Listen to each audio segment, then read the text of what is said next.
Hey guys, I've got some unnecessarily complicated gradient nails for you today. Just ignore that long elaborate name I have down at the bottom because in truth I really had no idea what to call these. Let's get started.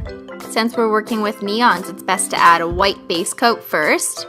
You can watch my What's the Best White Polish video and see which one was the best. Next up, you're going to take some Simply Peel that you just refilled and apply it around your nails to protect from gradient messes. My videos are so predictable. When did I not use these same exact clips? Watch the completely useless How to Refill Your Simply Peel video up in the right-hand corner. It's pretty much the story of what would happen if I actually went into teaching as a career. I'm using an overkill army of neon polishes, and I can't remember their names, so you can just look at the description box below where I will have written them. On a makeup sponge, I apply my first two colors, and I kind of went for a somewhat monochromatic look per nail. The middle nail you'll be seeing is the lucky orange/coral nail. I'm focusing the sponging of the gradient towards the base of the nail because this is one half of the two-part scaled gradient. This neon is literally murdering my camera. Let's adjust something a little better. Now, a lot of these words I say probably won't make any sense, so you can pretty much just tune me out and look at what I'm doing. Build up the opacity by applying 2 to 3 coats of spongy neonness. Don't worry about coloring the entire nail because the tip of the nail won't matter, you'll see next. Get in my tweezers.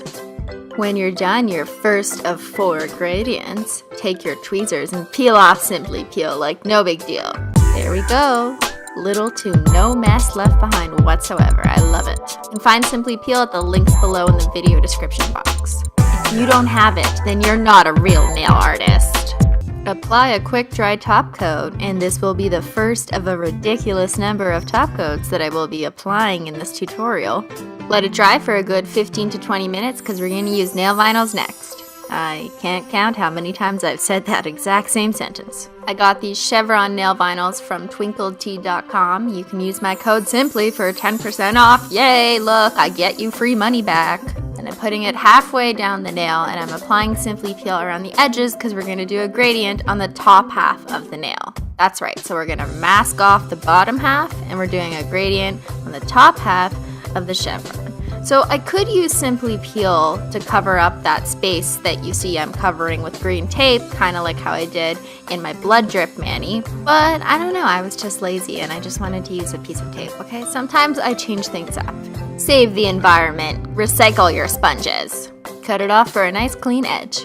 Now for this episode of Sponge Action, I'm going to paint it on in a triangular shape. I'm doing this to kind of match the shape of the gradient that I want to project onto my nail that you can see upside down. Now it's right side up. Bleh, words. Refill your sponge another 2 to 3 times depending on how good your polishes are at being opaque.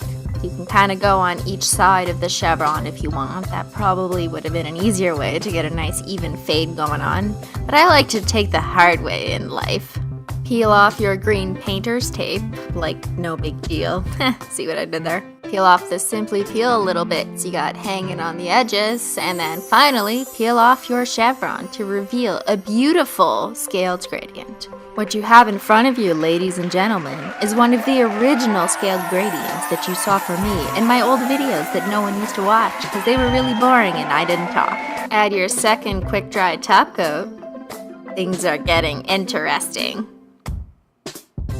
These are some thick striped nail vinyls I got from Twinkled Tea, and they're just the right amount of sticky to get me a nice clean line. You can kind of use these stripes for all sorts of things, not just stripes. So here I'm using them to make an X shape because I'm going to do a gradient over the top half of the nail, so you'll kind of see an X revealed when I go to peel them off. This probably makes no sense to you at this point. You're like, what are you doing? You're just putting more nail vinyls on your nails and then doing more gradients. It makes no sense.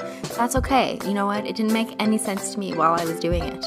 Most of the time, I don't know what the hell I'm doing. Sometimes it turns out and sometimes it doesn't, but you gotta have fun with it, girl. Using some more green painter's tape at the bottom of my nail. I'm doing the triangle gradient business again. Challenges are fun. Dab, dab, dab on the nail. This time it's the opposite direction of the one you saw directly under it, which makes the top half of the nail now a reciprocal gradient on top of a scaled gradient. See how that works? No? No? No, you don't. Okay, that's fine. Peel everything off, because peeling is fun. Guess what? Add another top coat. That's number 3 if you're counting. Make sure to let it dry again. If you don't listen to this step, then you will mess up your nail and undo all of your work. I'm using the striped nail vinyls to mask off the top half of the nail and focus my attention on the bottom. So I want to fill this chevron gap that I've created right here, and I'm going to fill it with a gradient that's going the opposite direction of the one underneath it. Tape off everything. Do the triangle business again. Sponge it on the nail. Dab, dab, dab. Lots of dabbing today. Get your dab on. You got it. After this mani, you will officially be the world's greatest dabber. Peel off everything for the last time, but don't breathe while you're peeling this off, because if you peel it off and it rips up the base coat or otherwise messes up this manicure, you will have just wasted 5 hours of your life. Okay, I can breathe now. It doesn't look like a disaster. Add another top coat, because what's one more at this point? And that's the final effect. And to be honest, it wasn't really as striking as I imagined it in my head. This is my doodle paper that I did at work. I guess if I used darker or more contrasty colors, it probably would have had a cooler effect. Whatever. To help bring out the pattern a bit, I decided to add some black acrylic paint. Picked it up from my local craft store and poured it out on a Greek yogurt lid container. I'm going to use a striping brush to make some thin black lines. And one trick that I've mentioned before in one of my ancient historical videos with no voiceovers on how to make your paintbrush line smoother is just to dip it in a little bit of oil and then wipe off the excess oil. I say that, and then my lines aren't smooth, of course.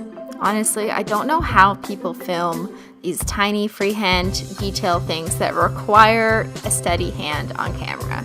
Because first of all, my hand ain't steady, and second of all, I keep blocking the camera if it's gonna be good. And if I'm not blocking the camera, then I can't paint. Thank God for toothpicks. In one of my recent videos on how to pretend you can paint, I show you how using a toothpick to pick off all your mistakes in acrylic paint is probably the best thing ever invented.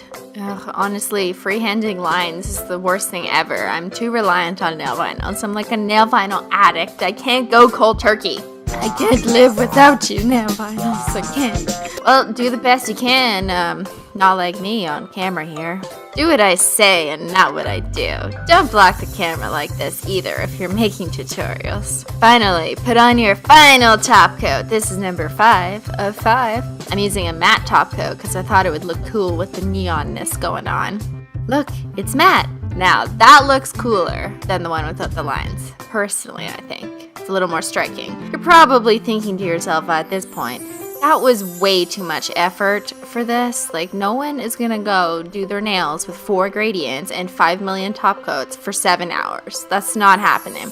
And that's totally fine, okay? I did it for you, so you can spare yourself the time and effort of doing this, which probably isn't even worth it. You're welcome. Now go paint a boring donicure on your nails. Thanks so much anyways for seeing this video through and realizing you're never gonna do this nail art ever. Menchie loves you either way. See you next time.